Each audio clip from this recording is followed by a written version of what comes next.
बात तो वही है कि सबसे पहले कृपा हम पे यही हुई है कि हमको ये मनुष्य शरीर मिला, और फिर गुरु महाराज जी की कृपा हुई और ज्ञान मिला। और ज्ञान के द्वारा हमको क्या मालूम हुआ? यही मालूम हुआ कि हर श्वास भगवान की कृपा है। उसके पहले तो लोग भागते रहते हैं, कोई कहीं जाता है, कोई कहीं जाता है, कोई कुछ करता है, कोई कुछ करता है। पर जब ज्ञान हो जाता है तो समझ में आती है बात कि हर श्वास ही भगवान की कृपा है। और जब ज्ञान हो जाता है तो फिर जो सेवा करना चाहता है, जो सत्संग सुनना चाहता है, जो अभ्यास करना चाहता है, वही आगे बढ़ पाएगा। कई लोग हैं जो ये समझते हैं कि अगर उन्होंने ज्ञान ले लिया तो इतना ही पर्याप्त है, इससे आगे कुछ करने की जरूरत नहीं। तो ये सही बात नहीं है। खाना सामने अगर हो, उसको खाया नहीं जाए तो भूख तो फिर भी रहेगी। अगर खाने को तुम अपने जेब में भी रख लो तो उससे तुम्हारी भूख थोड़ी खत्म होगी। सेवा करना, सत्संग सुनना, अभ्यास करना, ये तीन चीजें हैं जो बहुत जरूरी हैं अगर इस मार्ग में आगे बढ़ना चाहते हो। तो अगर सेवा करनी है तो कैसी सेवा करनी है? सेवा किसकी होती है? क्या है सेवा?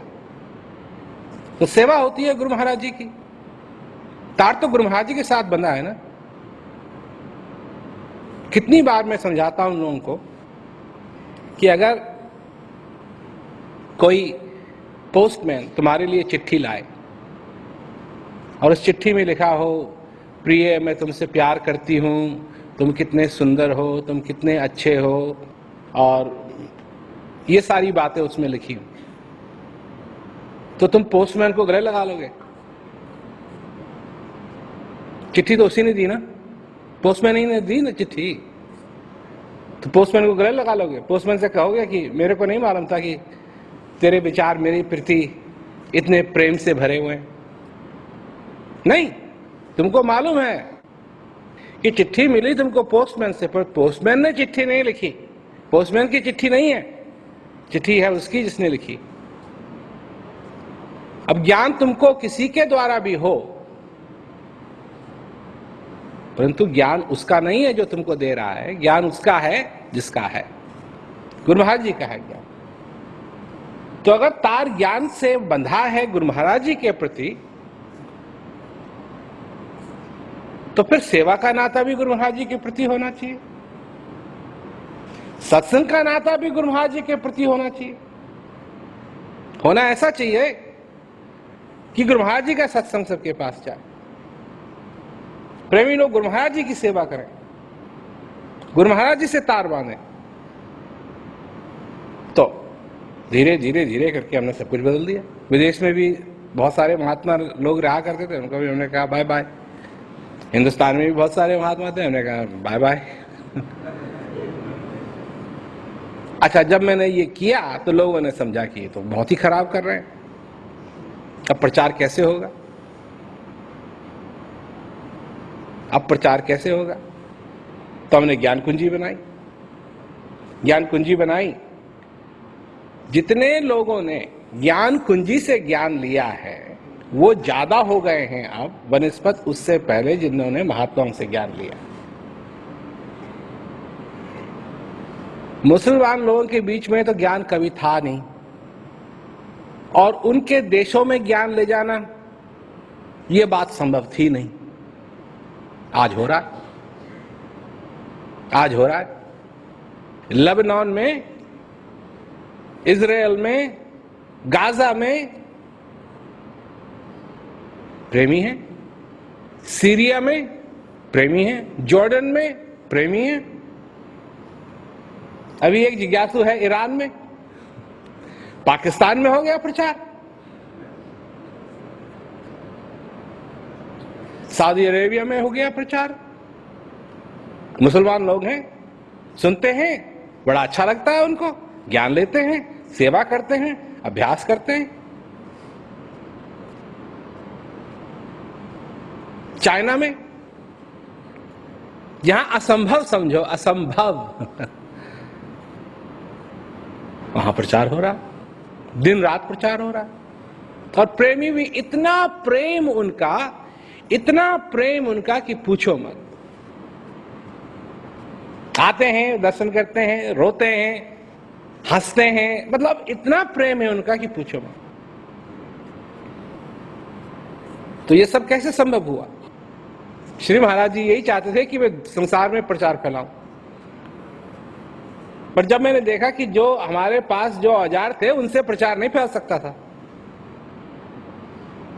आज ऐसे ऐसे गांव में उपदेश हो रहा है अफ्रीका में कि पूछो मत।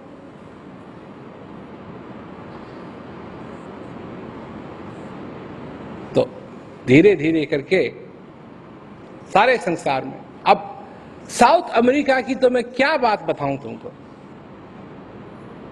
वहां तो लोग गैर प्रेमी प्रचार कर रहे हैं, ज्ञान नहीं है उनको, प्रचार कर रहे हैं। तो ये सारी बातें तब संभव हुई जब सारी चीजें सीधी हुई, और बीच के जो लोग निकल गए तो अब सबके लिए सरल हो गए। अभी मिर्जापुर में, दिल्ली में नहीं बल्कि रांची में मैंने KRD की है, क्रियाओं को दोबारा दोहराना और दर्शनों का प्रोग्राम लोगों के लिए। ये उन लोगों को बुलाया गया था जिनको 2007 के बाद उपदेश हुआ है। 2007 के बाद उपदेश हुआ है और ज्ञान कुंजी से उपदेश हुआ है। और जब भी क्रिया दोबारा दोहराई जाती थी तो मैं पूछता था जो इंचार्ज है इसका, उससे कि कैसा रहा, तो कहता था बढ़िया कर रहे हैं, बढ़िया कर रहे हैं। और जब भाव व्यक्त करने का मौका आया तो क्या व्यक्त किया उन्होंने? वही बात जो प्रेमी लोग व्यक्त करते थे बहुत साल पहले कि पता नहीं कहां मेरी जिंदगी जा रही थी और जब से ज्ञान मिल गया तो मेरी सारी जिंदगी पलट गई। ज्ञान का आनंद ले रहे हैं, सेवा करना चाहते हैं, उनका तार गुरु महाराज जी के साथ बंधा हुआ है। तो ये बातें जो सेवा करना चाहता है उसके लिए स्पष्ट होनी चाहिए, किसके लिए सेवा कर रहा है, हम कर क्या रहे हैं। हम चाहते हैं कि और फैले, जितना फैलता है उसके बाद फिर हम कहते हैं और फैले, और फैले, और फैले, और फैले, प्रचार और हो, और लोगों तक ये बात जाए। लाखों लाखों की संख्या में लोग हमारा सत्संग सुनते हैं टीवी पे, लाखों लाखों की संख्या में। अभी एक क्या कहते हैं, मलेशिया में एक चैनल खुली, न्यूज की चैनल थी वो, खबर की, तो चालू ही हुई थी। तो उनके पास प्रेमी लोग गए, तो उन्होंने जब हमारा मटेरियल देखा तो कहा अच्छा ठीक है, वैसे तो हम न्यूज चैनल है पर आपका दिखा देंगे, क्योंकि हमारे पास ज्यादा मटेरियल नहीं है तो आपका दिखा देंगे, आपका अच्छा मटेरियल है। अब वो सारी जो चैनल है वो सारे इंडोनेशिया में जाती है। तो कोटा किनाबालू से लेकर के कहां कहां तक लोग लिखने लगे हमको कि आपका प्रोग्राम बहुत अच्छा लगता है, ऐसी बात और सुनने को मिले तो अच्छा। तो जब जो खबर पड़ती है वो आई हुई थी प्रोग्राम में, वो MC कर रही थी, तो वो आई हुई थी प्रोग्राम में, तो उसने कहा कि मेरी माँ वर्ड्स ऑफ पीस को, यही कह शांति के शब्द, इनको बहुत पसंद करती है और देखती है। तो कंप्यूटर में गई ये देखने के लिए कि रेटिंग किसकी ज्यादा है, कौन सा शो है उनके चैनल में जिसकी सबसे ज्यादा रेटिंग है। तो उनकी तो है अखबार की चैनल, न्यूज चैनल है, और हमारी रेटिंग, सत्संग की रेटिंग उस न्यूज चैनल से ज्यादा है। इतना लोग उसको देखते हैं। मेरा कहने का मतलब है जगह जगह प्रचार बढ़ रहा है, और जो ये आश्रम है, जो ये आश्रम है, ये उस प्रचार का एक अंग है, इसलिए है। रांची का आश्रम है, प्रचार का अंग है। दिल्ली का आश्रम है, प्रचार का रंग है। मिर्जापुर में आश्रम है, प्रचार का रंग है। राज विद्या केंद्र जहां भी हैं भारतवर्ष में, जो कुछ भी फैसिलिटी है हमारे पास विदेश में, सब एक प्रचार का अंग है। ये किसी की अपनी बात नहीं है, किसी की अपनी चीज नहीं है। इससे प्रचार हो, लोगों को सत्संग सुनने का मौका मिले, किसी न किसी रूप में, किसी न किसी रूप में। ये कोई निश्चित बात नहीं है कि इसी रूप में प्रचार होगा या इसी रूप में सहायता चाहिए। किसी भी रूप में सहायता हो प्रचार में, इसलिए हर एक आश्रम इस प्रचार का एक अंग है। तो ये जरूरी बन जाता है, ये जरूरी बन जाता है कि जो इस गाड़ी को चला रहा है, जो इस गाड़ी को, इस प्रचार की गाड़ी को चला रहा है,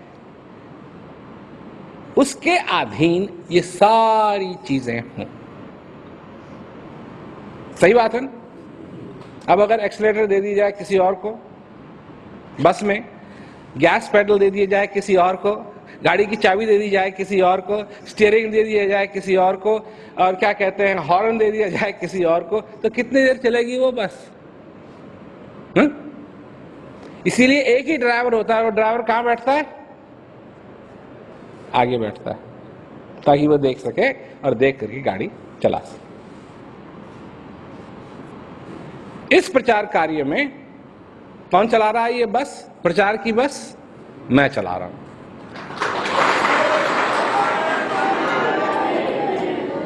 मेरे जीवन में और कोई बात नहीं है। सारा जीवन मेरा इसी काम में लगा है, इसी काम में लगा है। मैं 9 साल का था जब से हमने इस बात को संभाला। उससे पहले भी श्री महाराज जी हमको कहा करते थे, सत्संग सुनाओ, सत्संग सुनाओ। हम सुनाते थे। तो बचपन से ही हम यही करते आ रहे हैं। हम तो तब भी सत्संग सुनाते थे जब हम ठीक ढंग से बोल भी नहीं सकते थे, तुतलाते थे, तब भी सत्संग सुनाते थे। तो सत्संग तो हम सुनाते आ रहे हैं। प्रचार हम चाहते हैं, श्री महाराज जी भी यही चाहते थे, हम भी यही चाहते हैं, और उनकी कृपा से सब कुछ है। पटना से ही बात चली थी हेलीकॉप्टर की। सबसे पहले पटना से ही बात चली थी हेलीकॉप्टर की। ज्ञान बरागानंद जी से तब नई नई वो शेवरलेट खरीदी थी, तब बात चली थी कि एक दिन हेलीकॉप्टर होना चाहिए। समय जरूर लगा, पर है। एक एक नहीं, 2-2 है। और भी होंगे। तो कमी किसी बात की नहीं है। हम काम ठीक ढंग से करें, आज्ञा में रहें। और आज्ञा में रहने का मतलब है क्या? कि अपनी मनमानी नहीं करनी, अपनी मनमानी नहीं करनी।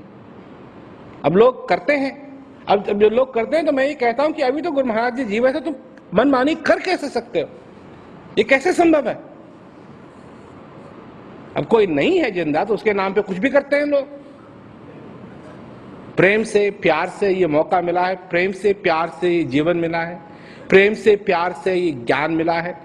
अभ्यास करो, आगे बढ़ो, अपनी जिंदगी में, अपने जीवन में सफलता पाओ। और क्या, और क्या है, और क्या होना भी चाहिए, यही होना चाहिए। इसी में सब कुछ है, इसी में सार है। और अगर यही समझ में नहीं आ रहा है तो फिर क्या होगा? तुम्हारा योगदान होना चाहिए कुछ। ये प्रचार का अंग है, प्रचार का अंग है ये। क्या ये कुछ भी, जो कुछ भी तुम योगदान कर सकते हो, कर सेवा कर सकते हो, कर सेवा करो,